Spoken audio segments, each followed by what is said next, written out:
শিক্ষা কতটা ইম্পর্টেন্ট আর WhatsApp university কতটা ভয়ঙ্কর এই নিচের ভিডিওটা দেখলে আপনারা বুঝতে পারবেন। 26শে জানুয়ারি 2025 যেদিনকে আমরা প্রজাতন্ত্র দিবস পালন করছি, এই প্রজাতন্ত্র দিবসটা কেন পালন করি? কারণ ওই দিনকে সংবিধান লাগু করা হয়েছিল। সেই সংবিধান যিনি দিয়ে গেছেন, যার নেতৃত্বে সেই সংবিধান লেখা হয়েছে, যে সংবিধান আমাদের নিজেদের অধিকার সংরক্ষণ করে রেখেছে, সেই সংবিধান লেখনেওয়ালা যে মানুষটা ছিল তার মূর্তির উপরে উঠে মূর্তিটাকে হাতুড়ি দিয়ে ভাঙা হচ্ছে। আর শুধুমাত্র ভেঙে যে সন্তুষ্ট হয়ে গেছে এই ব্যক্তি তা নয়, আবার আগুনও জ্বালিয়ে দেওয়া হয়েছে। ভালো করে দেখুন, আগুন জ্বালাচ্ছে।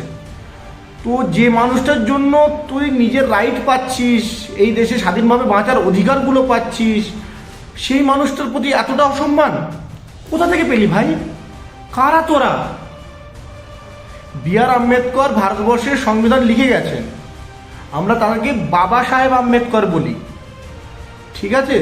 সেই মানুষটা সমস্ত ব্যক্তির যে সমস্ত অধিকারগুলো আছে, যে সমস্ত জায়গায় আপনি যে আদালতে কীভাবে নিজের জন্য বিচার চাইবেন, যে পুরো বিচার ব্যবস্থাটা, সব জিনিসটাই সে লিখে গেছে।